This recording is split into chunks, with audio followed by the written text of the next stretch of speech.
si une erreur te fait mal, même si une trahison te blesse, même si une illusion s'éteint, recommence. Recommence, même si la douleur te brûle les yeux, même si on ignore tes efforts, même si les larmes de l'échec coulent dans tes yeux, même si tu te sens incompris, recommence. Recommence, même si l'injustice semble toujours avoir le dessus, même si tu sens la peur au plus profond de toi, même si les autres abandonnent, même s'il faut en payer les prix, recommence. Recommence chaque jour avec patience et amour. Recommence au jour des soleils comme au jour des tempêtes. Recommence avec amour et sans jamais te décourager. Recommence pour Dieu, avec Dieu, comme Dieu. Recommence pour ton peuple, avec ton peuple.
Congo remercie vivement les Malaki Makongo qui a voulu songer et penser à adresser une invitation à Bundu Congo de participer à ce forum d'une grande importance historique.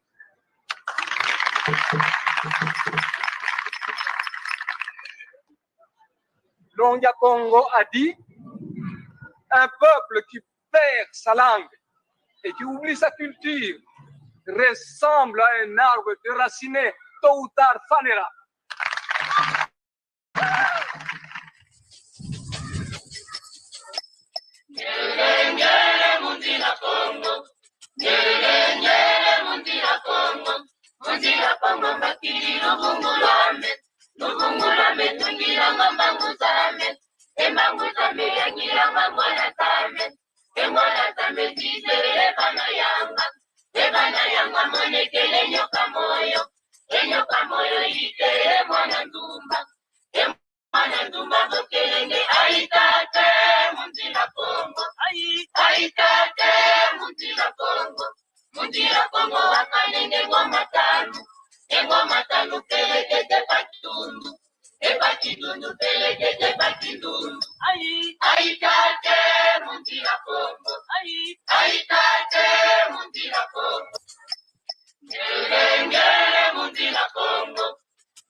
Mesdames, Mesdemoiselles, Messieurs, bonjour.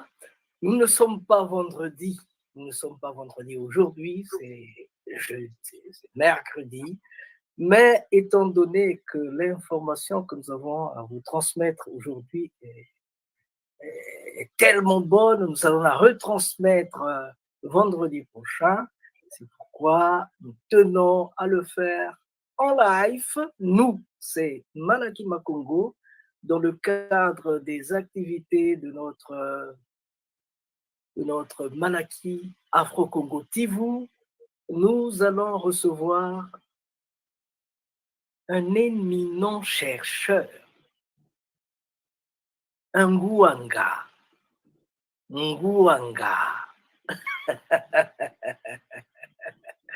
Donc, nous allons recevoir un grand monsieur, il va se présenter, et voilà. Manaki Makongo, comme vous savez, cette émission, donc La Nation Congo, La Nation Congo, est présentée tous les vendredis par Masengo Mambogolo, votre humble serviteur. Et nous, dans le cadre de Manaki Makongo, nous avons travaillé sur les racines de la culture africaine en Afrique. Nous avons travaillé pendant beaucoup d'années, une trentaine d'années, sur les racines de la culture Congo dans les Amériques, je dis bien dans les Amériques. Et là, on est en train de regarder de l'autre côté de l'Afrique, c'est-à-dire dans l'océan Indien, pour voir s'il y a des racines Congo dans cet espace du monde, l'océan Indien, plus précisément dans les terres mahoraises. Notre invité va nous donner beaucoup plus de précision. Donc, nous allons rechercher les traces de la culture Congo à Mayotte, dans les Comores, peut-être les Seychelles, l'île de la Réunion, et ainsi de suite. Donc, nous sommes dans la partie de l'océan Indien et, s'il vous plaît, notre invité d'honneur, il va se présenter. Salut, monsieur. Mbote. Bonsoir, monsieur Mastingo. Bonsoir à tous les auditeurs qui nous suivent en direct, ou qui nous suivront vendredi prochain. Voilà, présentez-vous parce que tout le monde veut savoir qui vous êtes. Merci de me donner cette occasion de me présenter et surtout de présenter les travaux que j'effectue au niveau de Mayotte. Alors, pour commencer, je suis monsieur Nzingoula Richard, né au Congo-Brazzaville, du groupe linguistique Congo, et on donnera les précisions de cela. Hein. Et sinon, j'habite dans l'océan Indien, en tout cas dans la zone de l'océan Indien depuis 2005. À la suite d'une affectation. Hein. J'ai travaillé en tant qu'enseignant et conseiller principal d'éducation dans les lycées et collèges d'Île-de-France. Depuis, j'ai eu le domicile par ici, où je suis aussi en même temps formateur et chargé de mission dans le cadre de mon travail d'enseignant. Et à côté de cette activité professionnelle, voilà, je fais de la recherche de façon indépendante. Hein. Donc, je suis un chercheur indépendant. Pour ce qui est évidemment de survivance Congo en terre mahoraises et dans la sous-région. Pourquoi, on le dira tout à l'heure, voilà un petit peu, je suis passionné par ce que je vis ici parce que la culture Congo, je suis Congo et je retrouve des substrats de la culture Congo aux Comores, notamment à Mayotte où je réside depuis une dizaine d'années. Et je veux partager cette expérience-là, ces découvertes avec les amis Congo qui sont disséminés ici et là, en Afrique, aux Amériques ou en Europe. Alors, je dirais que je suis ému. Je suis ému parce que je suis ému et je suis fier. Fier de savoir que je ne suis pas seul. Parce que depuis des années, moi, je poursuis la recherche des traces Congo partout où ils sont, en Afrique du centre, du sud, en Afrique de l'Ouest. Et là, Et en Amérique aussi. En Amérique aussi. Et là, nous sommes dans l'océan Indien. Dans l'océan Indien. Mais avant de passer au grand régime, avant de passer aux choses fortes, j'aimerais d'abord qu'on parle de cet homme-là qui est devant nous. Qu'on parle de cet homme qui est devant nous. Parler de cet homme, il faut commencer quelque part. Nous allons commencer par ici. On va parler de lui en commençant par là où on l'a surpris, là où on l'a trouvé.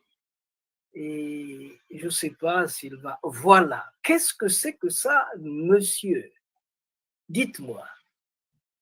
Mais là, c'est moi en région parisienne, donc en plein hiver. Ça, c'est une photo qui remonte aux années 2000-2002. Voilà, j'étais encore en région parisienne, sous le froid. Et voilà. Avant que je quitte le froid pour aller à La Réunion dans un premier temps et ensuite à Mayotte.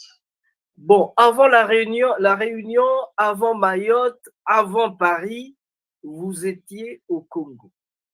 Parlez-nous de votre enfance. Parlez-nous de ce que vous avez fait jusqu'à arriver à ce point-là. Oui, et tout à fait. Donc, moi, je suis né à Brazzaville, au quartier Mungali, où j'ai fait toute ma scolarité jusqu'au collège. Au collège, j'allais donc à l'école primaire. J'ai fait l'école primaire à l'école primaire des Trois Martyrs. C'est à Mungali. Ensuite, je suis allé au collège, au CEG 8 février, donc ancienne ex-Sainte-Thérèse, à côté de l'église Sainte-Anne. La basilique ou l'église, je ne sais plus si c'est une basilique ou une église. Donc, j'ai fait mon brevet là-bas. Après le brevet, j'ai intégré le lycée technique du 1er mai, où j'ai fait une série E. Donc, la série E, série mathématiques et techniques. On faisait donc plutôt le bac C, sans la biologie. Et à côté de la biologie, il y avait toutes les disciplines techniques. Donc, ça allait du fraisage, tournage, bureau d'études, dessin technique et compagnie. À la suite, donc, après le baccalauréat, donc après le lycée, je suis allé faire une prépa à Reims. Après la prépa, je suis allé à Saint-Étienne pour poursuivre. Quand j'ai fini mes études, je suis retourné m'installer à Reims, où j'ai commencé. Et de là, j'ai commencé l'enseignement en région parisienne. Donc, j'allais et je revenais les week-ends. J'ai fait ça pendant quasiment 1 année et demie. À la fin, c'était pesant. J'ai finalement décidé, nous avons décidé à l'époque avec ma femme, d'aller s'installer en région parisienne. Donc, c'est comme ça qu'on arrive en fait à Pierrefitte. Pierrefitte, voilà. Donc là, on est en 1994. Voilà, 14. Et on s'installe à Pierrefitte. On va y rester jusqu'en 2005. Voilà. Et après 2005, nous voilà en direction de la Réunion. Voilà, on arrive à la Réunion. Je reste 3 ans à la Réunion, donc de 2005 à 2008. Après, donc de la Réunion, j'avais déjà des échos finalement de la sous-région. Je savais que je pouvais arriver à Mayotte, qui commençait à intégrer vraiment les départements français. À l'époque, c'était une collectivité. Et donc, il y avait déjà cette mouvance-là d'intégrer la France. Et moi, je suis venu en 2008 et Mayotte est passé département en 2011. Donc, j'étais présent à Mayotte lorsqu'ils sont basculés de la collectivité vers avec le statut de département. Et cela jusqu'en 2012. Et à l'époque, on ne pouvait pas faire plus de 4 ans. C'est-à-dire qu'au bout de 4 ans, le contrat, il fallait retourner, aller ailleurs ou retourner dans son académie d'origine. Voilà comment je reviens finalement sur La Réunion pour y effectuer mon service encore pendant 3 ans. Et en 2015, entre-temps, la loi a changé, c'est-à-dire qu'après 2015, on pouvait s'installer à Vitam et Taram à Mayotte. Donc, depuis 2015, je suis et j'habite à Mayotte jusqu'à présent. Ok. Donc, voilà un petit peu mon parcours au niveau de l'océan Indien, département de l'océan Indien, département français. Ok. Qu'est-ce qu'ils ont autour du cou? C'est quoi? Alors, ça, c'est un collier qu'on met autour du cou des autres qu'on reçoit. C'est-à-dire que soit dans les manifestations, genre mariage ou toute cérémonie digne de ce nom, les autres sont couronnés comme ça. On leur donne, en fait, on leur met un collier. Et ces colliers ont différents parfums et différentes valeurs. Donc, ils n'ont pas la même valeur. La valeur, en fait, est donnée par les fleurs, parce que c'est les fleurs, là, c'est les fleurs c'est les dames qui confectionnent ces colliers. Et suivant le type de fleurs qu'elles mettent pour faire le collier, c'est pas le même prix. C'est les colliers qui sont vendus. Le prix varie entre 15 € et 30 € en moyenne. Et voilà. Donc, généralement, lorsqu'on va chercher les amis à l'aéroport, on achète ces colliers-là pour leur témoigner la bienvenue en termes maorais. Donc, c'est vraiment ici un sport national. À chaque fois qu'il y a un événement, il y a une manifestation, c'est relais de couronne, pas de couronne, de collier. C'est vraiment faire preuve en fait de l'attention qu'on porte sur la personne qu'on reçoit, que ce soit les mariés ou les témoins mariés. Voilà. Donc, dès qu'il y a un événement solennel, les dignitaires, ou en tout cas les invités de marque, on leur fait porter ce colis. Et quelle est la différence entre les deux? C'est ce que vous venez de dire là, finalement. Qu'est-ce qui est plus Oui, par valeureux? exemple, le collier qui est coloré là a été confectionné avec différentes fleurs.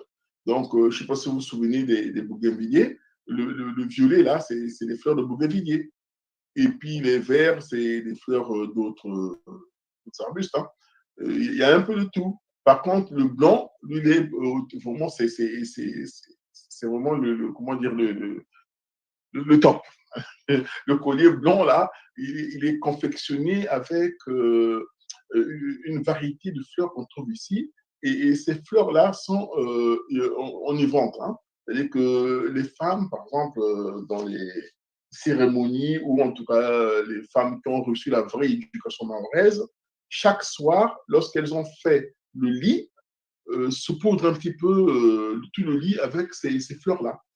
Voilà. Donc, c'est la fleur, vraiment, c'est la fleur. Ici, c'est vraiment dans l'océan Indien, en tout cas aux Comores, cette fleur-là est vraiment, c'est vraiment la quintessence de la fleur. C'est vraiment le top.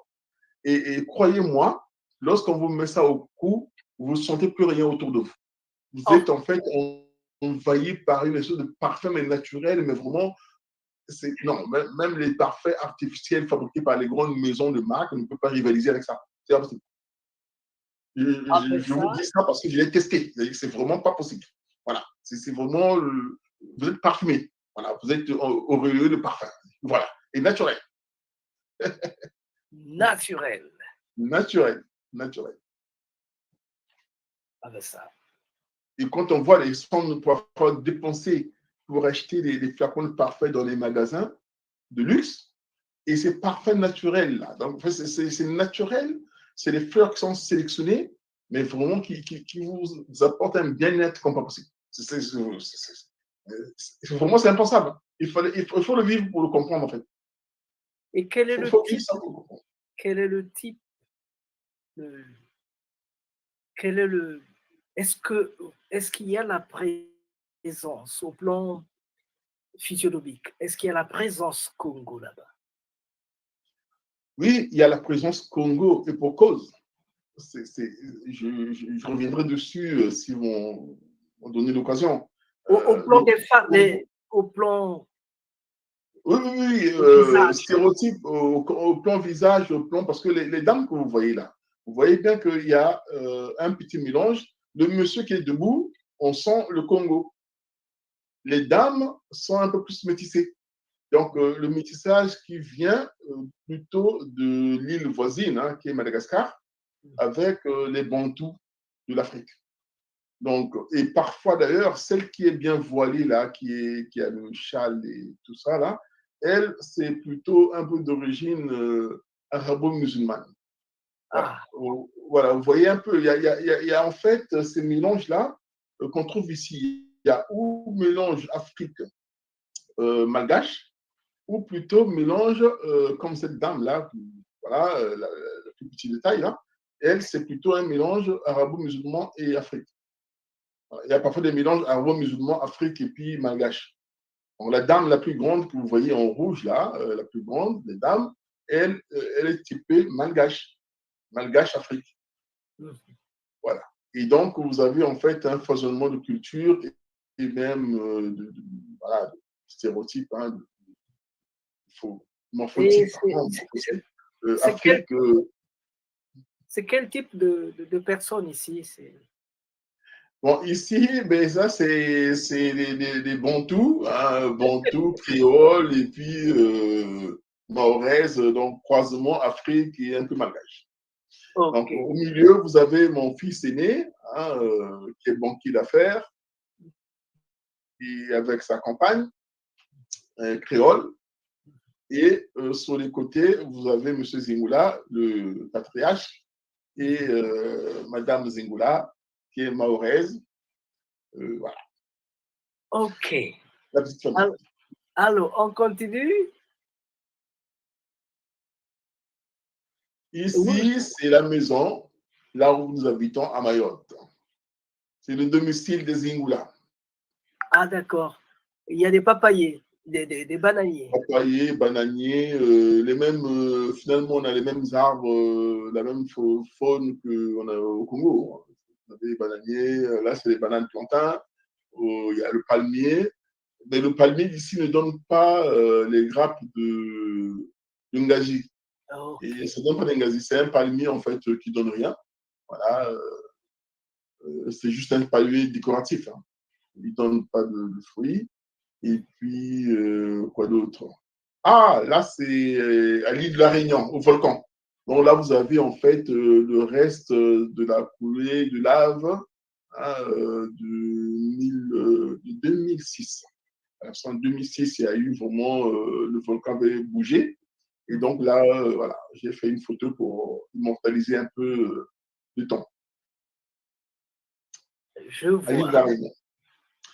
Et là? Ici, je suis en partie, oui, on entretient un petit verger et on était parti en fait labourer un peu le champ.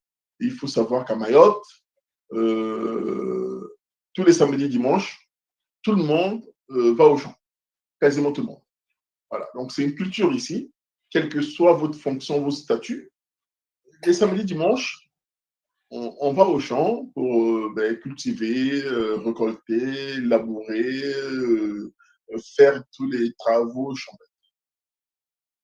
Et Euh, d'ailleurs, moi qui suis de Brazzaville, de Mongali, Potopoto, je n'ai pas connu ça. Les amis qui étaient dans les provinces au pays avaient peut-être connu ça, mais moi, je n'avais pas cette dimension de la vie. Il fallait que je vienne à Mayotte pour me reconnecter avec la terre. Et c'était un grand plaisir. Et jusqu'à présent, dès que j'ai l'occasion de le faire, j'hésite pas d'aller cultiver, d'aller. Voilà. Donc, tout le monde ici, quasiment toutes les familles ont quelque chose, un petit verger quelque part. Voilà, à 10 km, 20 km, 50 km là où on habite. Et c'est le lieu où toute la famille se retrouve. Mais on y va en famille, voilà, on cause, on se reconnecte avec la terre et c'est vraiment un réel plaisir de vivre ça et que de quitter quitter la cravate finalement, d'oublier un peu les bureaux climatisés et se retrouver en contact avec la mère nourricière qui est la terre. Et ça, sincèrement, c'est un des éléments qui d'accroche de ma vie sur Mayotte. J'ai beaucoup apprécié et j'apprécie ces moments-là où on se retrouve dans la brousse en train de couper, débroussailler, planter, piquer, enlever, arracher, récolter. Et on sort de là, voilà, en fin d'après-midi, bien sale, bien poussiéreux. Et on rentre à la maison pour retrouver la modernité. Et ces allers-retours permettent en fait d'équilibrer l'esprit Congo. Ok. Voilà, parce que, in fine, la terre, on sort de la terre. Hein, voilà, on retourne dans la terre. Dans nos Donc, pays, on ne le fait plus. Ça se faisait dans les temps passés, simplement parce que dans les années 71, 72, il était interdit aux fonctionnaires d'exercer une autre activité en dehors d'aller de lundi à mais vendredi. ce qui est interdit, c'est l'activité lucrative ou juste aller faire un petit champ au village? Ben, on va faire un champ, on le fait pour produire des choses et que l'on porte au marché. Et voilà, on a perdu ces valeurs-là, on les a plus. Voilà. C'est dommage, hein? Il faut venir nous aider à les récupérer, ces valeurs. Oui, je crois que c'est ce qu'il faut faire. Ah ben oui. Alors, oh, et là, Là, c'est les sorties bateaux. Donc, il faut savoir que Mayotte, c'est un grand lagon, c'est quasiment le plus grand lagon au monde.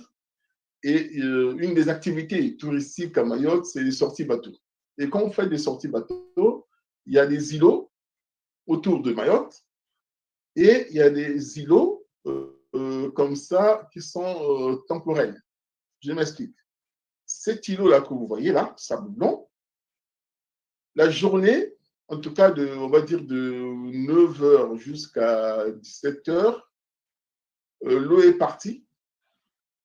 Et le soir, l'îlot est englouti d'eau. ah là là. Ouais, donc, parfois, on y va. Là, ce jour-là, on était parti avec des amis. On arrive avec les glacières, avec tout ce qu'il faut. On a fait un barbecue, on a fait la fête. Mais il faut savoir qu'à 17 h, il n'y aura plus rien. Hein. Donc, oui, il faut avoir un timing comme pas possible. Vous préparez tout, 16 h 30, vous rangez tout et le bateau vous récupère pour repartir. Si vous restez là, ben, vous allez être submergé, hein, englouti par l'eau et puis c'est tout. Hein. C'est pas compliqué. C'est à votre risque et péril. Vous êtes obligé de faire vite et de partir. Est-ce que je peux dire que vous êtes content de votre vie, du temps que vous passez à Mayotte? Ah oui, sincèrement, oui, sans exagérer, on vit bien à Mayotte. C'est un coin paisible. En tout cas, après, qu'est-ce qu'on entend par le être bien? Le tout, c'est une connexion par rapport à ce qu'on cherche, par rapport à son vécu, par rapport à ce qu'on veut et comment on veut le faire.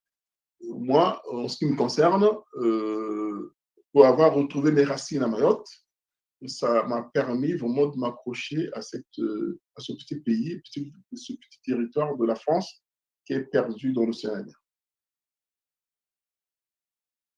Ok. Et là, c'est quoi finalement ça? Ici, c'est mon premier ouvrage que j'ai rédigé, donc que j'ai écrit avec des amis mahorais. C'est mon premier séjour à Mayotte. Donc, quand je suis arrivé à Mayotte en 2008, en provenance de La Réunion, j'ai vécu des choses, j'ai appris des choses, j'ai constaté des choses. Donc, c'est ce qu'on appelle la survivance de la culture Congo en termes mahoraises. Et donc, au début, je n'étais pas motivé pour écrire tout ça. Je faisais un petit témoignage oral auprès des amis qui m'écoutaient. Et un ami camerounais m'a dit, Richard, le constat que tu fais, tu devais faire le témoignage de ce que tu vis ici. Parce que tu m'en parles tout le temps, Parce qu'à chaque fois qu'on avait un moment de libre, d'échange, il nous parlait de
que les Africains étaient emmenés ici, ils faisaient des enfants, et dès que l'enfant avait un peu de muscle, il était en âge de travailler, donc sans exagérer, on vit bien à Mayotte.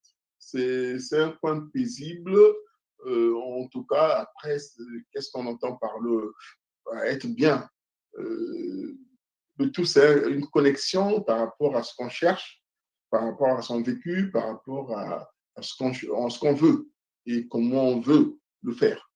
Moi, en ce qui me concerne, pour avoir retrouvé mes racines à Mayotte, ça m'a permis vraiment de m'accrocher à ce petit pays, ce petit territoire de la France qui est perdu dans l'océan Indien. Ok. Et là, c'est quoi finalement ça? Ici, c'est mon premier ouvrage que j'ai rédigé, donc que j'ai écrit avec des amis mahorais. C'est mon premier séjour à Mayotte.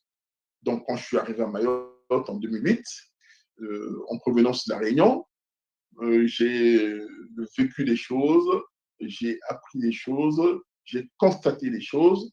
Donc, c'est ce qu'on appelle la survivance de la culture Congo en termes mahorais. Et donc, au début, je n'étais pas motivé pour écrire tout ça. Je faisais un petit témoignage oral auprès des amis qui m'écoutaient. Et un ami camerounais m'a dit, Richard, le constat que tu fais, tu devais faire le témoignage de ce que tu vis ici. Parce que tu m'en parles tout le temps, parce qu'à chaque fois qu'on avait un moment de libre, d'échange, tu me parlais de ce que je constatais. Et lui va me pousser à l'écriture. Il va me dire, oui, mais ce que tu me dis là, moi, je ne connais pas ta culture, mais c'est tellement fort ce que tu me dis, pourquoi tu ne fais pas un témoignage écrit? Écris-le. Je lui ai dit, non, mais attends, moi, je suis technicien pur et dur, je suis pas dans l'écriture. Il dit, mais attends, mais l'écriture appartient à qui appartient à l'écriture? Ça n'appartient à personne. Tu es technicien et alors? Ça t'empêche de témoigner? Dis-le. Lui, il va me pousser. Et à l'époque, on avait la chance, lui, aller souvent à la radio pour des interventions un peu en sociologie et tout ce que veut. Il va me dire, mais moi, j'ai des entrées à la télé et à la radio. Donc, si tu veux, tu viens avec moi, tu viens témoigner, tu dis ce que tu as à dire. Je dis, non, arrête, j'ai jamais été à la radio, moi. Qu'est-ce que tu veux que j'aille dire quoi? Moi, je suis professeur, ça me suffit comme ça. Viens avec moi, tu vas dire ce que tu me dis tout le temps. Il va insister, finalement, je le suis. J'arrive, on parle, et le hasard fait que ces émissions étaient souvent, en fait, des émissions directes. Donc, les Mahorais pouvaient intervenir pour dire un peu leurs sentiments, leurs ressentis par rapport à ce qu'on disait. Et à ma grande surprise, ce que je disais vraiment touchait le public. Les gens ont commencé à poser des questions. Mais monsieur, ce que vous dites là est vrai. Vous dites que chez vous, vous dites Ngoma, voilà, etc. etc. Et moi, je n'ai jamais vu Mayotte, je ne connais pas votre pays, je viens d'arriver. Je constate que le corpus linguistique, on a vraiment, on le partage, ce que vous mangez, etc., etc. Donc, je vois beaucoup de choses qui me parlent. Et donc, voilà. Ah non, d'accord. Et donc, ça fait des allers-retours. Donc, plus je parlais, plus je recevais, plus j'alimentais, et ça m'a permis de conforter, en fait, ma position d'écriture. Et finalement, le vrai déclic arrive le jour où je suis allé marcher dans mon quartier et je vais rencontrer une dame d'un âge avancé qui me demandait de l'aider à porter une charge sur la tête. Et vous savez comment ça s'appelle au pays quand une maman vous demande de l'aider à porter une charge, à mettre une charge sur la tête. On dit une tuile. Elle m'a sorti l'expression, le mot. Une tweet. Elle dit Monnier, une tuile qui ça. Moi, je dis non, c'est pas possible. On ne peut pas me dire ça ici. Je me suis dit, je suis où là? Une tuile qui ça. Donc, je me suis débrouillé pour lui faire comprendre que je n'avais pas compris. Pour lui faire répéter le mot, en fait. Je lui dis, non, mais j'ai fait un hochement de tête. Je dis, non, mais madame, désolé, je n'ai rien compris. Mais il y a une truc qui ça. Elle répète ça 2 fois. Et je me suis exécuté. J'ai pris donc la charge qu'elle avait, qui faisait quasiment une 50 de kilos. J'ai posé sur sa tête. Et imaginez-vous le coussinet qui était sur sa tête. Et ce même coussinet que nos mamans mettent sur la tête pour mettre les charges. Et ce coussinet, on appelle un kata ici, comme chez nous, un kata. Elle a posé la charge, elle m'a remercié, un kata, un kata. Elle a posé la charge sur le cou. Je lui ai dit, elle a posé la charge sur la tête, sur le kata. Elle est partie, en me remerciant. Et là, je me suis dit, non, tu es qui ça, c'est fort. Mais avant cette rencontre-là, j'avais des mots, des élèves dehors, je voyais. Une fois, j'attendais un taxi-bus, parce que j'avais le véhicule de départ, et je repassais une camionnette. Et sur la camionnette, il y avait le dessin du moustique. Et à côté, il y avait marqué mou, Stopumou. En fait, il y avait une campagne de moustication. Et donc, j'ai compris en fait que le moustique est appelé mou comme chez nous.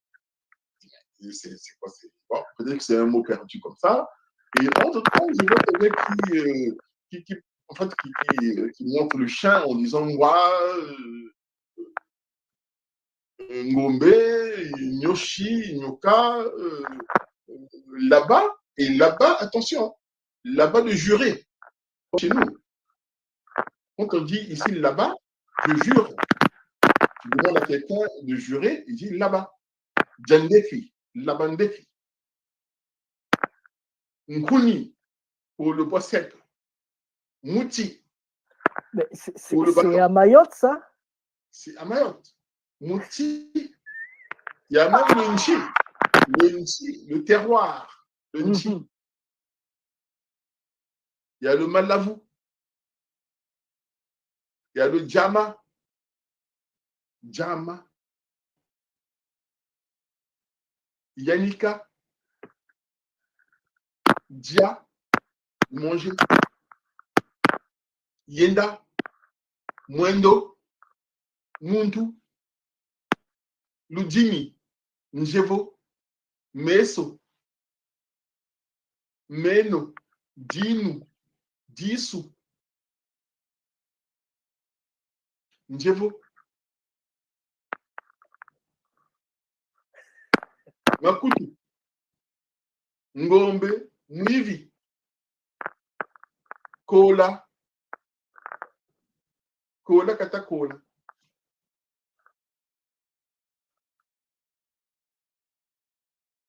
Songodia. Songodia. Songodia. De celui qui mange goulûment là. Songodia, ils ont ça. Attendez. Moi, c'est vrai qu'en fait, je n'ai pas eu besoin de 1000 mots. Quand on me dit Nkuni, Nti, Songodia, Yanika, Ola, Olele, Ola, Nchiba,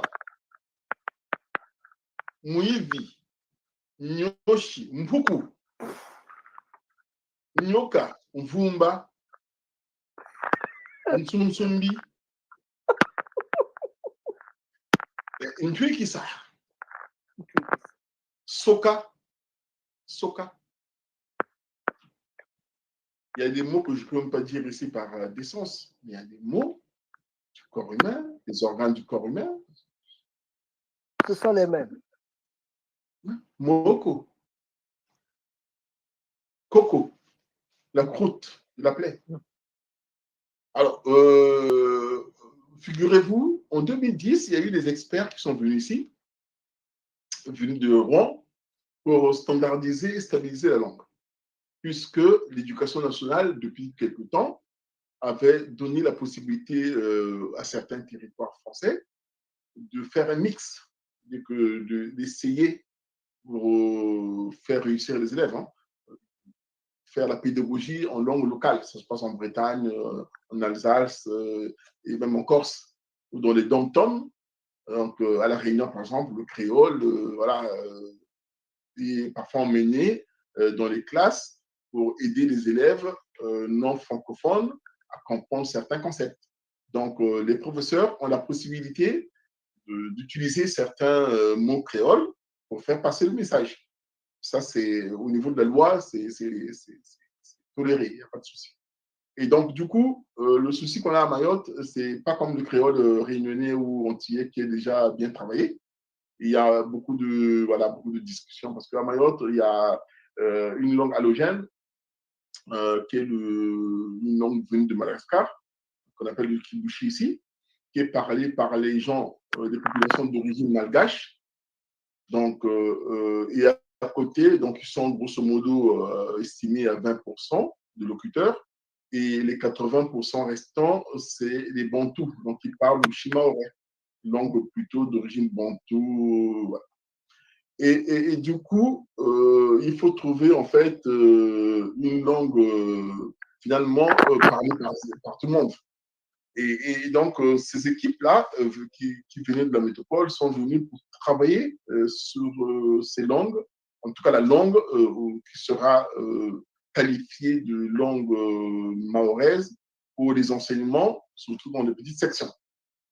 Il se trouve que ces travaux, ils sont vraiment des grands travaux, sauf que c'est piloté par des gens qui ne comprennent aucune langue bantou. Et ça m'a un peu offusqué. Il fallait assister à 2 jours de conférences, de ces conférences-là, pour voir un peu ce que ça retournait. Et les gens qui viennent standardiser les langues, mais aucune de ces personnes ne parle pas. Et quelque temps après, d'ailleurs, avant le colloque, je les retrouve sur une émission, un plateau d'émission radio, où je suis invité en tant que chercheur indépendant sur les langues mahoraises, Congo et compagnie. Et eux, ils sont là en tant qu'universitaires qui viennent statuer, stabiliser, standardiser la langue mahoraise. Et donc, on se présente. Le journaliste nous demande de se présenter, on se présente en tant tour de table. Et après, commence la discussion. Et la magie fait que, en fait, c'est des émissions qui sont en direct. Donc, les Mahorais interviennent en direct. Ils disent, moi, on vous a tous écoutés, vous vous êtes présentés, mais on voit très mal que vous venez de la métropole, vous venez standardiser, travailler sur les langues, c'est bien.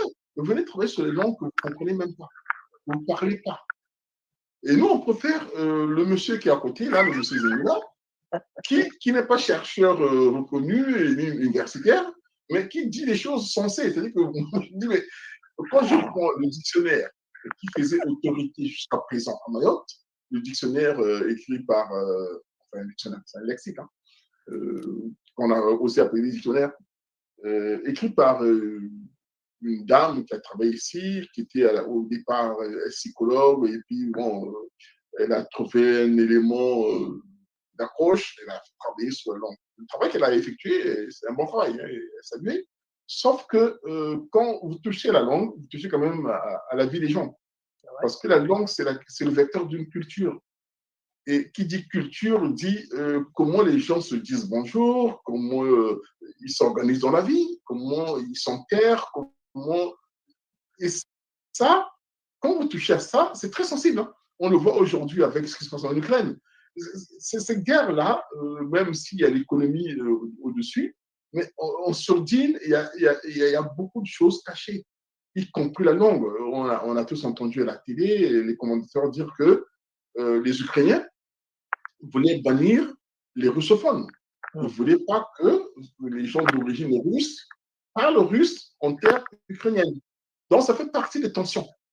Et donc, finalement, ces gens-là qui viennent un peu comme ça, venir travailler sur les langues, et sans avoir les tenants et aboutissants ni de l'histoire, ni de la culture des gens, parce que d'ailleurs, parler de langue, ça n'a plus de sens. Aujourd'hui, toutes les recherches en linguistique ont montré que c'est le lien langue-culture. On ne parle plus de langue maintenant, on dit langue-culture, parce qu'on ne peut pas détacher la langue de la culture. Ça n'a pas de sens.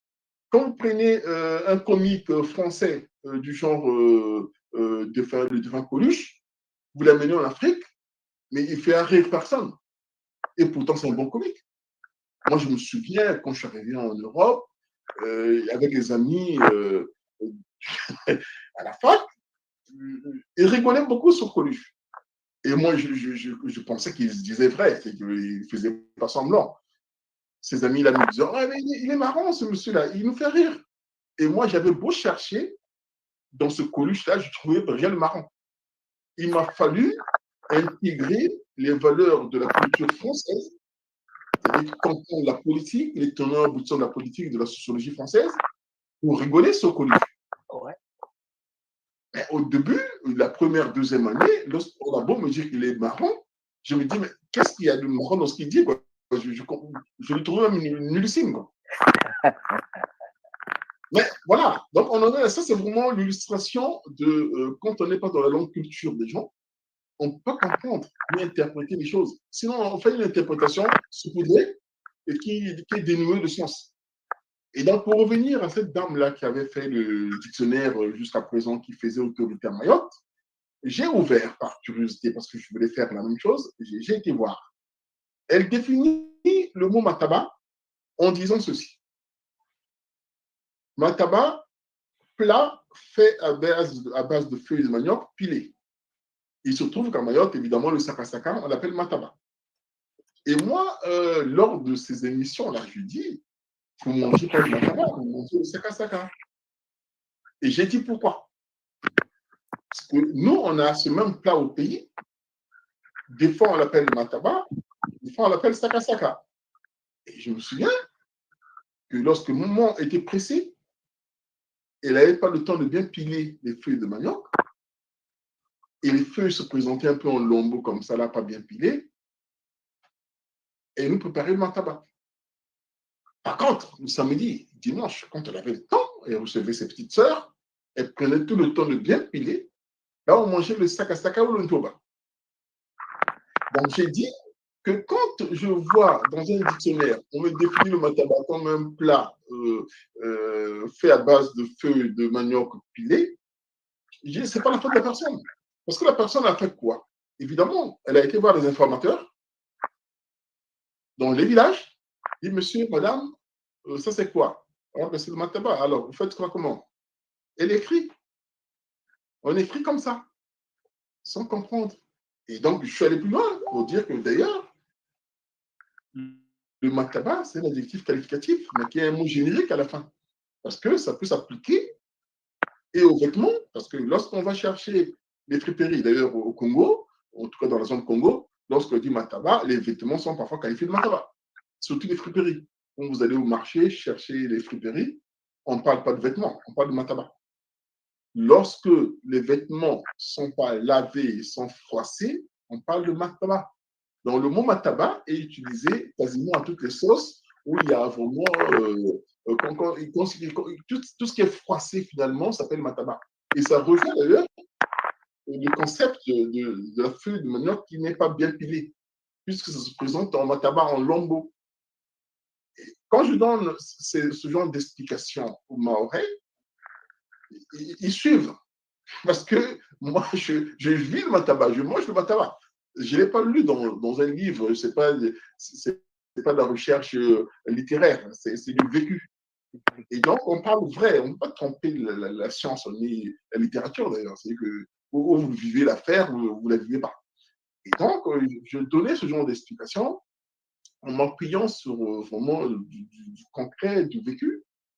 Et finalement, les dires trouvaient preneur. C'est que les Mahorais étaient contents de m'entendre souvent à la radio. Et d'ailleurs, les journalistes avaient compris, en fait, cette petite valeur ajoutée que j'apportais à leur connaissance.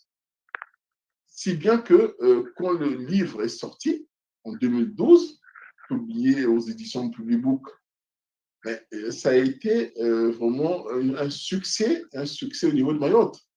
Le succès était tellement grand que j'ai été invité dans beaucoup d'établissements scolaires, collèges comme lycées, pour faire des interventions, échanger avec les élèves. J'ai même été aux Comores pour faire des conférences à l'université, faire des émissions radio-télé. Et, et pour revenir à Mayotte, comme on disait tout à l'heure, force est de constater que la langue, c'est le ciment d'une culture. Il est difficile de s'approprier une seconde langue, en l'occurrence le français pour Mayotte, même dans les DOM, si la première, la langue maternelle, n'est pas acquise, n'est pas assimilée. Donc, c'est bien ces allers-retours-là. En fait, il faut s'asseoir sur du ciment, qui est la langue maternelle, donc la langue culture de l'élève, de l'apprenant, comprendre ses tenants et aboutissants pour emmener l'élève vers l'excellence en français. Parce que moi, je pense que si vous êtes flottant dans votre culture de base, vous ne pouvez pas l'être, vous ne pouvez pas être stable, avoir les pieds sur terre lorsque vous embrassez une seconde culture. Donc, la mission ou les missions que nous donnons en tant qu'enseignants responsables, c'est de faire prendre conscience, en tout cas aux élèves, que c'est bien de bien s'approprier, enfin, il est correct et normal de d'abord s'approprier sa langue culture avant d'aller comprendre ou intégrer la langue culture qui vient d'ailleurs. En tout cas, le plaisir est grand, et ça me réconforte parce que j'ai eu les mêmes émotions dans certains pays en Amérique du Sud. Alors, comment pensez-vous, comment les Congos sont-ils arrivés dans ces zones-là, au Mayotte, Comores et ailleurs? Donc, dans mes travaux de recherche, j'avais pu identifier en fait trois vecteurs. Deux vecteurs pour l'arrivée physique du Congo et un vecteur sur l'arrivée du Kikongo. Donc, le premier vecteur, c'est l'expansion arabo-musulmane après aux environs du 9e siècle. Hein, donc, les arabo-musulmans sont allés dans toutes les directions. Donc, ils sont allés vers l'Europe et d'autres sont descendus vers l'Afrique, toujours pour l'expansion de leur religion. Donc, ces personnes-là s'étaient donné une mission civilisatrice, finalement, pour venir dominer et puis dire aux gens comment ils devaient prier. Voilà. Donc, ils arrivent en Afrique avec beaucoup de prétentions. Donc, ils commencent par les pays qui sont proches de l'Égypte, hein, de l'Égypte d'ailleurs, jusqu'en RDC, ex-Zaïre. Donc, toute la côte est-africaine vibre avec la religion musulmane. Voilà comment ils ont fait. Donc, ils ont fait, comme ils avaient la technologie pour une navigation long cours, ils ont traversé l'océan, descendu de l'océan Indien jusqu'au Mozambique. D'ailleurs, le mot Mozambique, c'est une déformation d'un prince arabe, Mozambique, etc. Donc, ce n'est même pas un mot africain, c'est un mot d'origine d'un sultan arabe. Je retrouverai facilement où les internautes peuvent aller chercher l'origine du mot Mozambique. Voilà. Donc, ils sont arrivés jusqu'au Mozambique. Ils ne sont pas allés jusqu'en Afrique du Sud, je ne sais pas pour quelle raison. Donc, de là, ils faisaient des pénétrations dans l'Afrique. Et donc, vous avez la langue qui s'est créée au contact. Donc, quand les musulmans arrivent avec la langue arabe dans les terres africaines, il se fait créer un créole. Le créole, là, s'appelle le swahili. Le swahili, c'est la langue créée par le contact, l'amalgame entre la langue africaine de la côte et l'arabe, langue arabe. Donc, il y a autant de swahili que de régions en Afrique où les Arabes ont été faire leur colonisation. Comme il y a autant de créoles que des zones créoles français, hein, que des zones occupées par la France. Donc, vous arrivez à La Réunion, vous avez un créole qui n'a rien à voir avec le créole que vous avez en Guadeloupe, et même en Martinique ou en Haïti, c'est un peu différent. Et donc, ces gens commencent finalement à sévir les populations noires à partir de la Somalie. Donc, c'est les Somaliens et les Ougandais qui vont être les premières victimes de ces Arabo-musulmans. Il faut rappeler d'ailleurs que l'expression Moussenji qui existe ici, hein, vous venez aux Comores, ils connaissent le mot Moussenji. On a chez nous. Et au départ, le mot Moussenji, quand j'étais au Congo, on pensait que c'était une déformation du mot singe. On croyait que c'est le mot utilisé par les colons pour dire que vous êtes proche des singes et tout ça.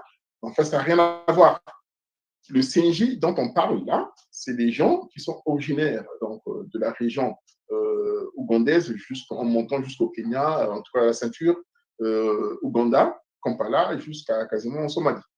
À l'époque, il n'y avait pas ces pays-là, puisque ces pays sont nés après la conférence de Berlin. Donc, c'était des régions. Donc, ces peuples-là, les S, donc le Senji, ça s'écrit S-E-N-J. On prononce Senji. En fait, Senji. Senji, Senji. Et donc, ces peuples vont être les premières victimes des arabo-musulmans.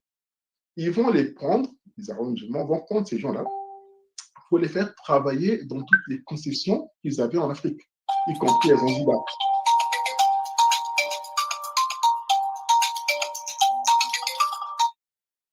Allez-y, s'il vous plaît. Y compris à Zanzibar. Et donc, ce mot, les gens venaient, nous on a connu ça un petit peu lorsqu'on a fait le chemin de fer Congo-Océan. On est parti chercher, pas nous, les colons qui avaient fait faire le chemin de fer sont allés prendre les gens un peu partout, au Sénégal, au Tchad, pour venir faire le chemin de fer Congo-Océan. Et c'est comme ça qu'on a eu des Sahara, les Sahara, on appelle ça le Sahara, il y a eu des Sénégalais, des Maliens qui ont travaillé, il y a même des Béninois et des Togolais qui ont travaillé sur cette voie ferrée, en tout cas la confection de la voie ferrée. Et ensuite, ce qui va se passer, c'est quoi? Lorsqu'on arrive, les arabo-musulmans font travailler les gens qu'ils ont capturés au niveau de la région ougandaise jusqu'au Kenya. Ils vont les mettre partout, ils ont des plantations. À l'époque, il y avait en fait les plantations genre clous de girofle qui étaient beaucoup consommées dans les pays du Moyen-Orient. Donc, il fallait les planter. Il y avait le safran aussi qu'il fallait planter. Et donc, ils avaient besoin de la main-d'œuvre. Et comme les Africains de la terre ferme étaient très résistants, ils allaient d'abord chercher, avant que ceux-là deviennent aussi des captifs, hein, ce sont les CNJ là qui vont travailler sur les concessions de ces Arabes. Et tour à tour, les Africains des terres vont devenir aussi à leur tour finalement des esclaves déportés dans l'océan Indien et surtout en Arabie Saoudite et puis en Irak. Vous savez qu'en 91-12, lorsque la guerre d'Irak a éclaté, j'avais des amis à Paris qui me disaient, mais il y a des gens d'origine syrienne et compagnie qui me disaient, mais Richard, c'est bizarre. À la télévision, on ne voit pas d'arabe, on ne voit pas de noir, pardon, en Irak là-bas. Mais pourquoi tu me dis ça? Je dis, ouais, mais il y a des quartiers à Bagdad de noirs africains. Il y a des quartiers entiers. On ne les a jamais vus. Ils sont des parias. C'est des gens, en fait, qu'on a parqués dans des zones comme ça, bannies, hein, de banlieues, qu'on ne voit pas. Et ça existe. Vous allez en Arabie Saoudite, encore, on les voit un petit peu quand on montre les villes d'Arabie Saoudite, vous voyez des gens, population d'origine noire. En Syrie, ils existent. En Irak, ils existent. On ne les voit jamais. Ils sont vraiment bannis. Et donc, c'est à cette période-là que les sultans ayant besoin de main-d'œuvre gratuite et servile vont faire la commande aux navigateurs pour leur ramener en fait des esclaves. Et à un certain moment, les Africains commencent à s'organiser pour faire face à ces agresseurs-là, qu'ils vont créer des viviers d'esclaves dans Mayotte. Donc Mayotte fut un vivier d'esclaves.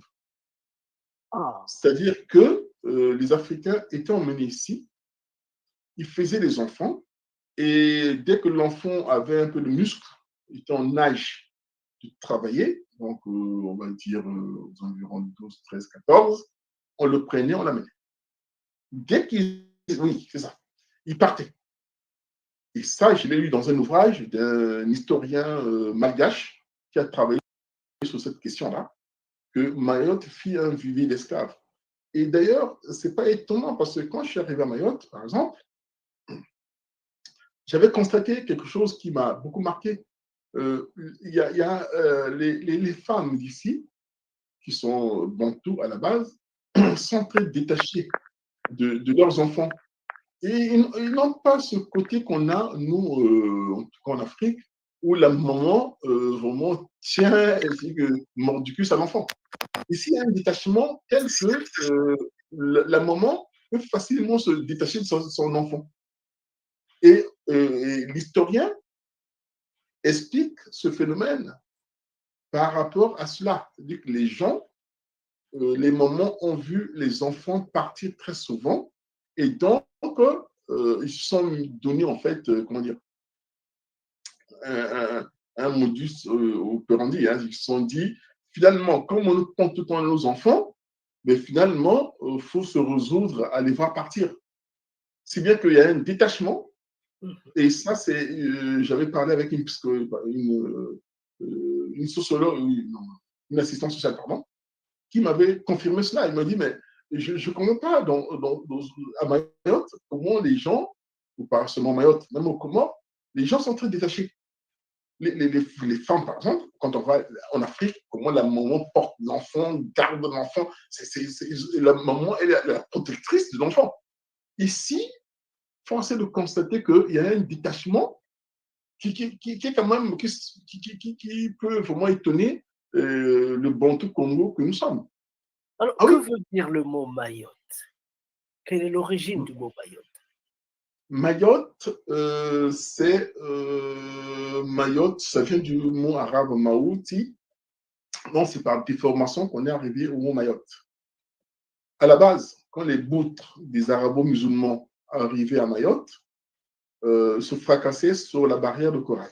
Il faut savoir que Mayotte est ceinturée par une barrière de corail. Et cette barrière de corail, suivant les marées hautes ou basses, cause beaucoup de dégâts aux bateaux. Jusqu'à présent, quand les bateaux rentrent, les gros bateaux viennent à Mayotte, ils ne passent pas n'importe où. Il y a des lieux par lesquels ils passent.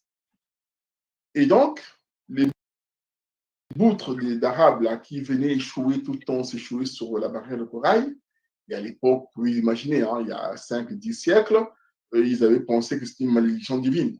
Donc, ils avaient baptisé l'île de Mayotte l'île de la mort, Maouti, qui a donné Mayotte à la suite. Voilà comment le mot Mayotte est arrivé dans le corpus linguistique français. Et les terres, les Congos qui sont arrivés dans ces zones-là, ont-ils baptisé certaines de ces terres le mot Congo? Oui. Parce que partout où il y a de Congo, vous trouverez toujours le fait que il y a une terre qui s'appelle Congo, partout. Au moins, oui. Là où j'ai été. Voilà. En effet, donc d'ailleurs, les historiens vous le disent, quand vous allez quelque part, vous commencez par demander les noms des lieux et vous allez vite comprendre quels sont ces peuples-là qui ont habité et colonisé ces lieux. Donc ici, par exemple à Mayotte, il y a une localité qu'on appelle Kungu, mais en fait, d'après un historien de la place, qui est un ami, ex-maire de la même localité, il me disait que sur les cartes géographiques de Mayotte, jusque dans les années 50, cette localité portait le nom de Congo. Donc, c'est par pure magie ou un tour de passe-passe que ce Congo est passé en Kungu. Et c'est Congo, de toute façon, je ne vois pas trop bien la différence. Donc, voilà. Et je disais tout à l'heure que j'avais identifié dans le cadre de mes recherches 2 vecteurs qui ont mené les Congos ici. Donc, le premier vecteur, c'est les Arabo-musulmans qui sont allés jusqu'à Kinshasa, au RDC. C'est pour ça qu'on parle Swahili du côté Kivu. Donc, le Swahili, je répète, c'est l'amalgame entre la langue arabe et les langues africaines. Donc, voilà, et ces gens-là sont arrivés jusqu'au Congo, jusqu'à chez nous. Mais on a oublié parce que c'est tellement lointain. Et pour la preuve c'est qu'il y a des mots qu'ils ont laissés dans notre corpus linguistique. Quand vous dites tala, quand vous dites mananasi, quand vous dites tibiriki, ça vient de birika. Birika, c'est un mot arabe. Donc, même jusqu'au Moyen-Âge, jusqu'au XVIIIe siècle, toutes les constructions en Europe se faisaient par mortier. Ils ne connaissaient pas la technique des briques. Cette technique-là, cette technologie, c'est vraiment l'apport des arabo-musulmans en Europe et en Afrique aussi. Chétoine, qui a donné le mot Satan, c'est un mot arabe. Donc, Satana, ce n'est pas français, hein, ça vient de l'Arabie arabe. Et Mananas, nous, on n'avait pas la technologie. Donc, vous avez vu tout à l'heure comment on se parfume ici. C'est avec les fleurs. Donc, Mais la spiritualité, est-ce que la spiritualité Congo est-elle présente à Mayotte? Bien évidemment. Ici, le Nganga s'appelle Nganga. Le Nganga, donc le tradit praticien, je ne sais pas comment on peut appeler ça, le Mikuri, tout ça. Il y a des Mikuri ici, il y a des tradis praticiens, il y a les Nganga, il y a Fundi Anyora, Fundi associé, les gens qui savent les astres, l'avenir. Tout ce qu'on a au pays, ça existe ici. Il n'y a pas de souci. Donc, il y a un syncrétisme, comme nous, on l'a vécu, on le vit au Congo. C'est qu'il y a la religion chrétienne qui est arrivée, et puis finalement, avec nos pratiques religieuses, ça a fusionné, ça fait un syncrétisme. Chez eux, ici, ce n'est pas avec la chrétienté, c'est avec l'islam. Mais en dessous, c'est comme chez nous, on va à l'église. In fine, les parents ne sont pas des vrais chrétiens convaincus. Ils font ça un peu parce que le colon est passé par là. La vraie vibration spirituelle au Congo, c'est pas l'église, c'est le Munza. Voilà. Ici, c'est pareil. Donc, vous avez les gens qui vont à la mosquée, c'est le code. Hein, ça, c'est le protocole. Parce que du temps de la colonisation arabo-musulmane, pour recouvrer sa liberté, il fallait évidemment aller à la mosquée. Mais n'empêche que l'esprit ici, c'est la même manifestation que chez les Congos. Donc, ils ont leur Ngunza, ils ont leur manifestation spirituelle. Le Shigoma, par exemple, que vous allez passer tout à l'heure, mais à la base, c'est une manifestation culturelle. Hein. Ce n'est pas du tam-tam en danse, non. C'est-à-dire que c'est une vraie connexion avec les esprits. Voilà. Donc, ils appellent ça Shingoma, mais c'est vraiment, quand vous suivez ça bien, moi je suis allé à ces rituels-là, vous voyez que ce n'est pas la danse au sens danse moderne, c'est vraiment une connexion spirituelle avec les aïeux, avec tout ce qu'on veut, avec la nature. Donc, vous retrouvez ça au Congo, hein, dans la culture du Congo. Nous, de notre émission. Alors, avant de vous présenter quelques pas de Chingoma, est-ce que vous pouvez nous dire 2 mots sur le livre qui venait de paraître, votre livre? Oui, merci. Ça, c'est le lexique de l'anthroponyme Congo, c'est-à-dire que dans ce lexique-là, que j'ai travaillé avec mon éditeur, monsieur Mawawa Makissé, qui m'a beaucoup aidé d'ailleurs, que je salue au passage, j'ai voulu rendre compte de la richesse de nos noms. Vous savez qu'actuellement, il y a le débat, hein, il y a un débat en France, initié par certaines personnes, parfois mal intentionnées, qui demandent que quand vous êtes en France, au nom de l'intégration, même pas l'intégration, de l'assimilation, il faut porter des noms franco-français. Voilà, au motif que si vous portez vos noms d'origine africaine, vous ne serez pas assimilé ni intégré. Et donc, ça arrive en fait à prénommer parce que finalement, je donne dans ce livre la signification, le sens et le côté symbolique de chaque nom africain. Parce que nous, au Congo, lorsqu'on s'appelle Masengo, Massamba, Mbukadia, personnellement, on sait pourquoi on s'appelle comme cela, parce que les parents nous expliquent. Mais on ne sait pas forcément pour le voisin. Et donc, je me suis donné, en fait, cette tâche de faire une compilation des noms Congo pour que ceux qui sont sortis du Congo depuis longtemps puissent se reconnecter. Parce qu'il y a des gens, Dieu merci, qui sont arrivés tardivement parfois aux Antilles ou à La Réunion, au nom de l'engagisme, ou même du temps de l'esclavage, qui ont pu garder leur nom. Et donc, ceux-là ne savent plus trop bien pourquoi ils s'appellent tel ou tel. Là-dedans, ils pourront retrouver matière. Parce que chez nous, qu'on dit chez nous, dans la culture bantou, notamment Congo, le nom n'est pas une simple étiquette comme ça. Là. On ne vous appelle pas seulement comme ça. Non. Si vous vous appelez Mbemba, Lubaki, c'est qu'il y a une histoire. Mbumba, il y a une histoire. Le Mbumba, c'est le potier. Ça veut dire que Monsieur Mbumba, vous êtes fils de potier, comme ça vous héritez du nom de ce potier. Sinon, c'est parce que vous avez beaucoup travaillé sur la poterie et que vous avez porté ce nom-là, etc., etc. Donc, on ne s'appelle pas comme ça, la qualification, non, c'est important. Moi, j'ai été à La Réunion et j'ai vu un petit peu, j'ai lu sur la littérature très, très abondante sur comment on a donné les noms aux anciens esclaves lorsqu'ils sont devenus libres. Mais c'est vraiment tragique quand on voit comment les gens sont amusés, parce que quand je dis les gens, les propriétaires d'esclaves, hein, donc les esclavagistes, comment ils sont amusés parce qu'ils étaient sommés par l'administration de trouver des noms aux gens qui étaient esclaves dans leurs concessions, il fallait les nommer. Alors, il y en a qui se sont amusés. Moi, je parle du cas de La Réunion que je connais bien. Ah, ils sont allés fouiller dans la mythologie grecque.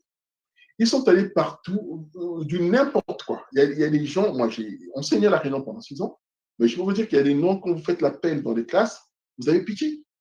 Comment une personne peut s'appeler comme ça? Comment on peut. C'est pas possible.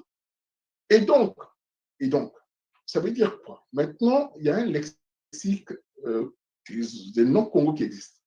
Ce que moi je demande, en toute humilité, c'est pour ces gens-là, pour qu'ils retrouvent leur dignité, mais de fouiller là-dedans et de trouver le nom valorisant. Parce que ces noms-là sont dévalorisants. Les noms donnés par les esclavagistes sont dévalorisants. Aujourd'hui, la loi en France permet aux gens de changer de nom. Il y a des noms, même pour nos amis franco-français, si le nom porte préjudice à la personne, on lui donne le droit de faire la démarche administrative pour changer ou modifier le nom. Il y a des gens, on a vu tous à la télé, à la radio, on a entendu à la radio, qui portaient des noms du genre cocu, voilà. On leur permet d'aller dire à l'état civil que non, mais ce nom-là, surtout pour les enfants, c'est pas bien. On change de nom. Aujourd'hui, d'ailleurs, on est aidé par la génétique. Beaucoup d'Américains le font. Matt Tyson, par exemple, pour ne citer que cette personne-là, a fait la démarche. Et biologiquement et génétiquement, on lui a fait comprendre qu'il était originaire de la région Congo. Beaucoup de gens le font. Donc, si vous savez que vous êtes originaire de la région Congo et que vous appelez Johnson, Middleton, LeBron, tous ces noms farfelus là qui ne veulent rien dire pour les Bantous, faites la démarche. Quoi. Je veux dire, à l'époque, moi je peux comprendre qu'à l'époque, les gens ne pouvaient pas faire ce genre de démarche parce que c'était problématique. On est au XVIIIe siècle, le XIXe siècle, le XVIIe siècle, c'est compliqué. Aujourd'hui, les gens sont libres. La loi permet de faire la démarche. Et la génétique qui aide à savoir d'où vous êtes parti d'Afrique. Donc, nous, on se focalise sur la partie, finalement, Afrique centrale, mais ces travaux ont été effectués quasiment dans tous les coins d'Afrique. Vous allez en Afrique de l'Ouest, vous allez en Afrique australe, vous allez en Afrique de l'Est, vous avez des lexiques comme ça. Je demande à ces personnes-là de faire la démarche pour qu'ils aient des noms qui aient du sens et une signification, et pas des noms donnés comme ça par des gens qui sont pressés par l'administration et qui s'amusent à vous appeler cabri, je sais pas quoi, mouton de la 2 têtes ou à 3, machin. Il y a même des 3 balles. 3 balles. Il y a un athlète là, français qui s'appelle 3 balles. C'est pas 3 balles. Il y a des ferblantiers, il y a des 3 balles, il y a des Ferrari. C'est pas possible. Ce n'est pas possible ça. On est au XXe siècle, les gens doivent prendre leur destin en main et le destin commence par le nom. Je vais vous dire d'ailleurs le contre-exemple. Contre-exemple. Parce qu'il faut parler dire des choses. On nous parle de l'assimilation. Je connais des gens antillais, des amis, j'ai des amis antillais, il y en a qui m'ont dit. Mais Richard, tu peux savoir la honte que j'ai eue à chaque fois que j'étais sélectionné pour un entretien. J'étais retenu pour un entretien. La personne s'appelle, un nom franco-français. Et au téléphone, c'est des gens qui sont nés en France, donc évidemment, il n'y a pas d'accent africain. Et seulement, à chaque fois qu'ils se présentent à l'entretien, on sent une sorte de gêne. Parce que la personne en face, le recruteur en tout cas, s'attend à avoir un caucasien. Et voilà que le Dupont-Durand qui est en face, finalement, c'est un noir. On sent, mais on ne le dit pas. C'est ce qu'on appelle la communication non verbale. La personne ne vous dit rien, mais il y a une espèce de gêne qui entoure en fait l'ambiance. Évidemment, le protocole veut que l'entretien se passe, et ça se passe. Sauf que quand vous sortez de là, vous avez tout de suite compris que vous ne serez pas retenu. Voilà. Donc, tant qu'à faire, mieux vaut envoyer un CV avec le nom au Bantou. Et comme ça, si la personne a un problème avec les Bantous, ne vous fait pas déplacer pour rien. Alors, au moins qu'il fasse la sélection avant que vous voulez arriver sur place. Comme ça, vous ne perdez pas le temps. Vous irez là où on va vous appeler avec votre nom de Konaté, Bamba, Moussa, Massengo, Bilolo, Zingola, Massamba, Nkewa. Voilà. Et donc, voilà ce qu'on peut dire sur ce lexique. Voilà. Pour appuyer ce que vous dites, je travaille beaucoup dans les Antilles, je travaille beaucoup en Amérique du Sud. Il faut traduire votre livre en langue espagnole. C'est attendu d'urgence. Il y a des gens qui veulent changer leur nom. Ils disent, mais quel nom je dois prendre? Quelle est la signification de ce nom? Donc, ne soyez pas surpris si vous recevez un de ces jours une invitation de Malaki pour prendre part à un Malaki Makongo qui se passera au Brésil, en Argentine, en Équateur ou je ne sais où. Alors, nous allons écouter un peu de la musique Chingoma, le Chingoma, et après, vous allez dire votre dernier mot, s'il vous plaît. Merci. Où est-ce que nous sommes là? On a, ok.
Le Chingoma.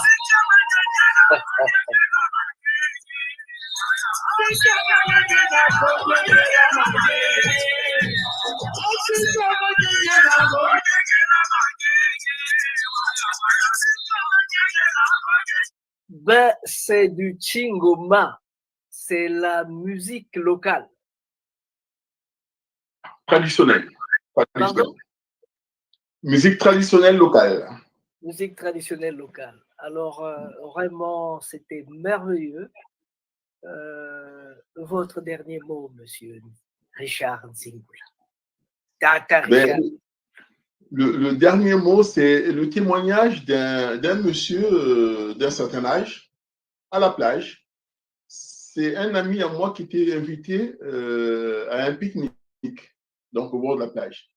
Ici, les samedis, dimanches, quand les gens ont le temps, ils se retrouvent au bord de la plage aussi pour faire des grillades et puis partager des bons moments ensemble. Et ce jour-là, l'ami congolais qui était avec ses amis mahorais assistait à une scène qui vraiment va consolider en fait nos convictions et nos constats. Ce jour-là, c'est une discussion entre deux jeunes de Mahorais.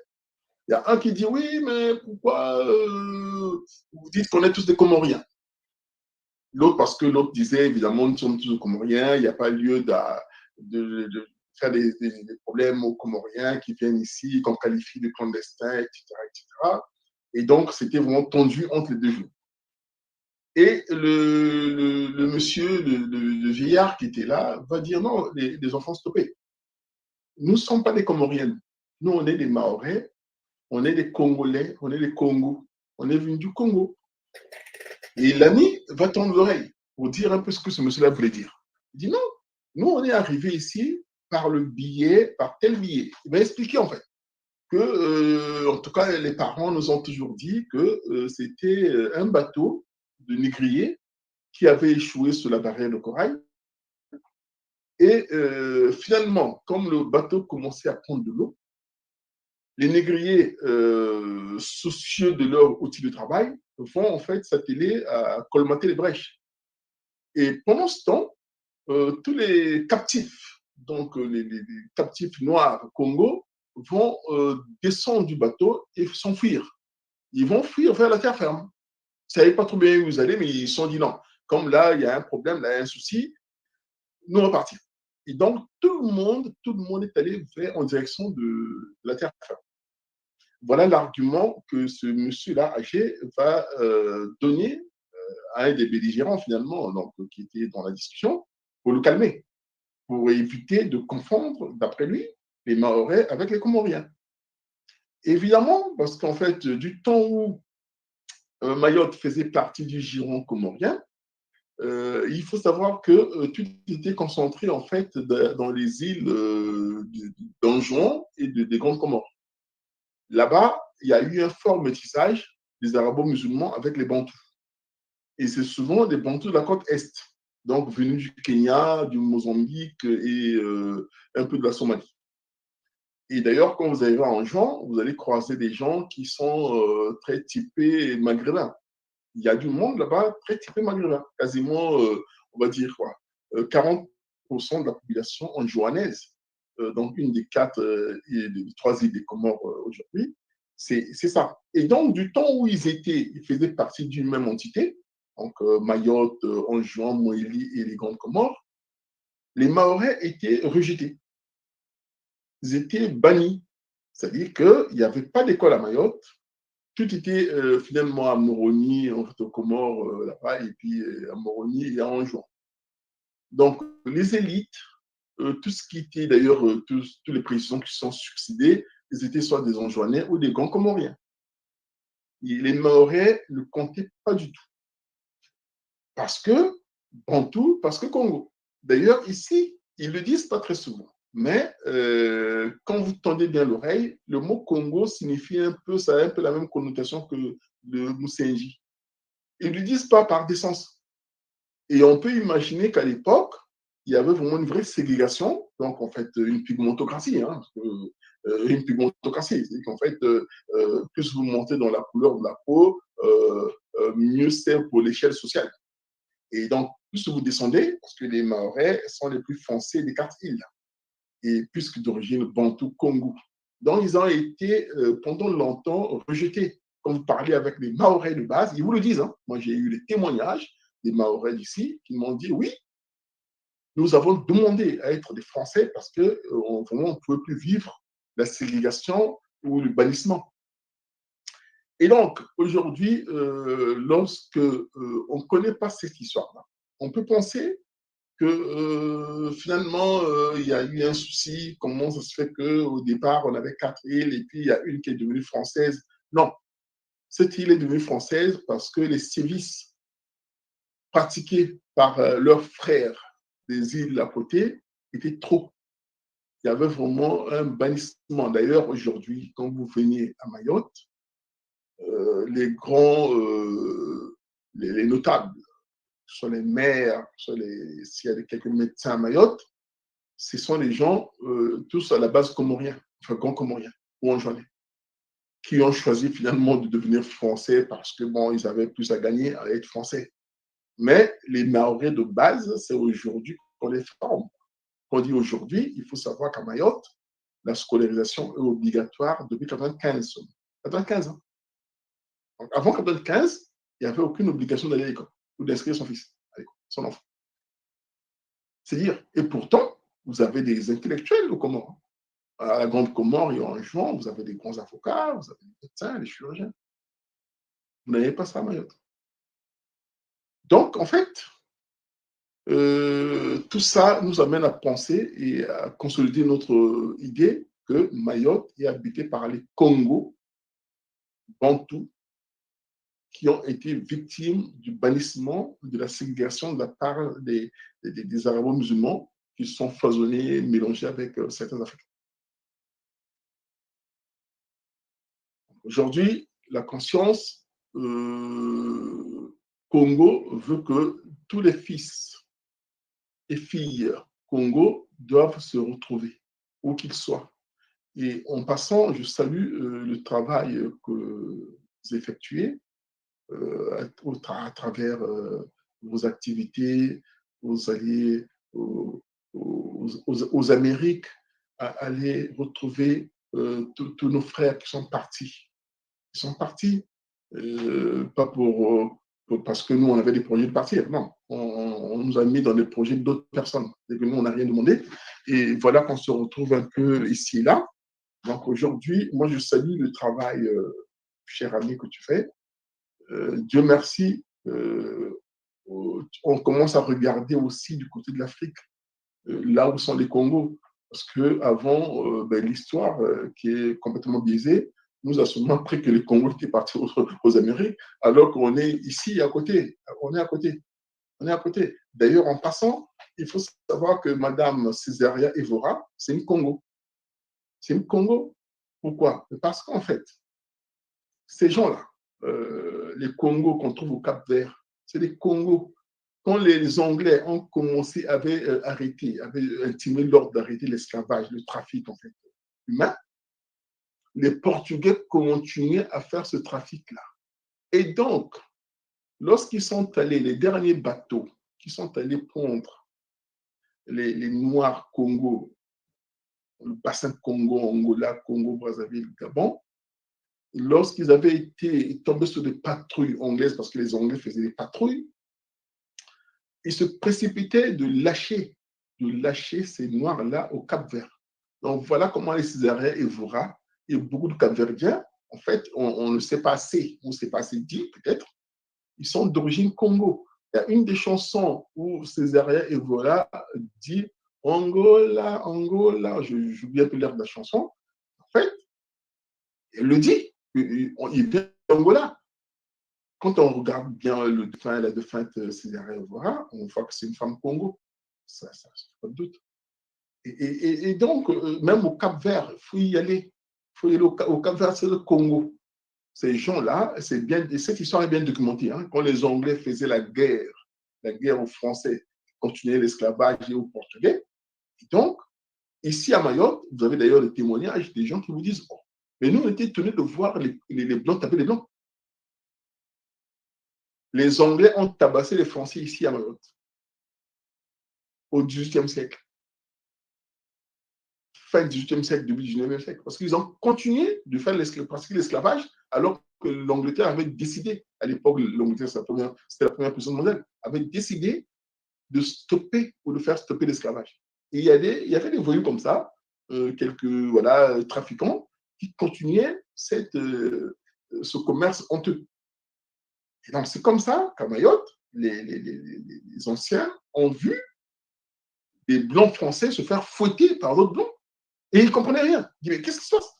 Oui.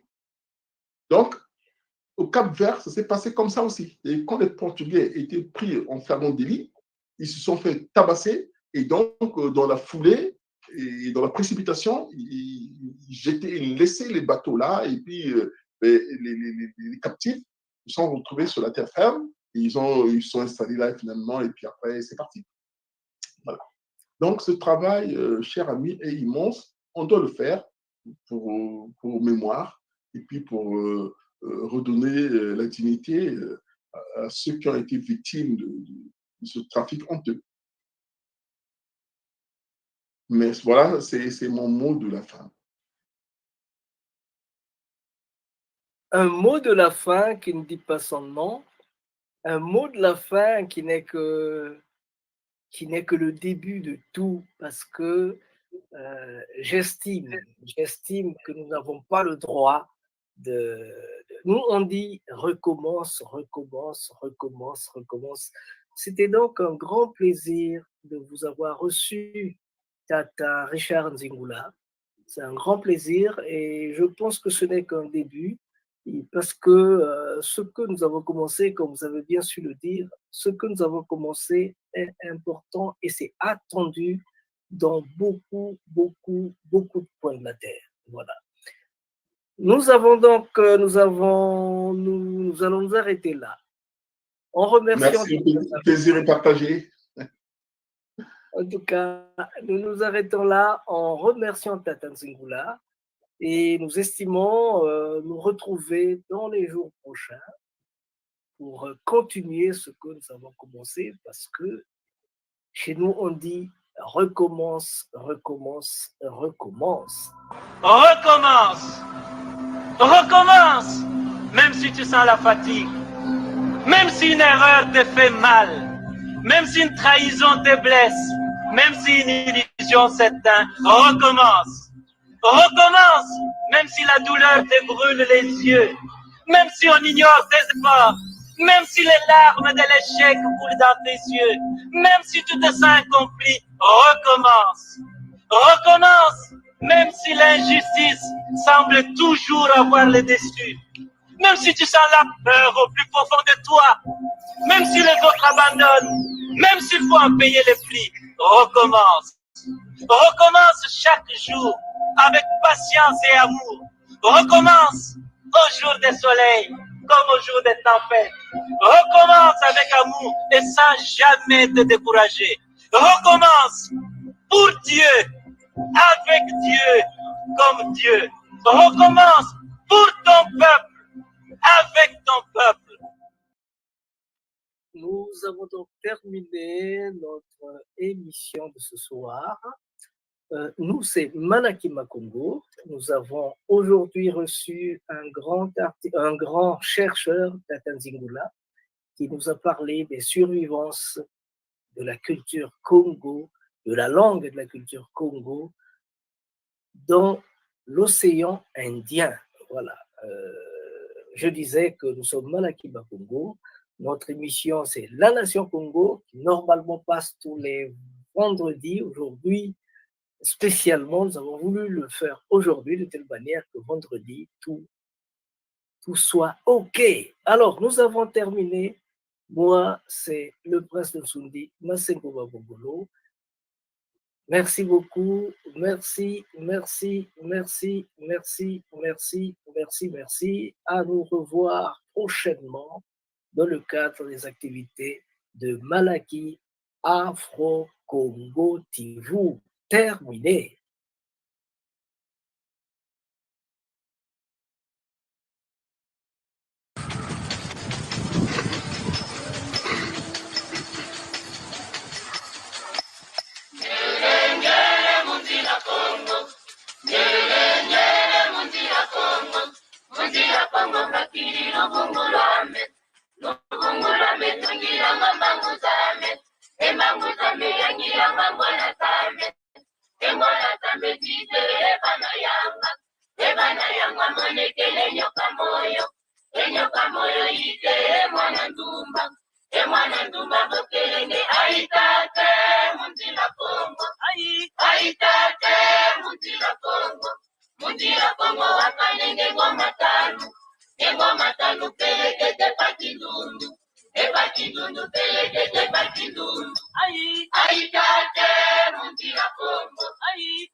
Congo remercie vivement les Malakima Congo qui a voulu songer et penser à adresser une invitation à Bundu Congo de participer à ce forum d'une grande importance historique.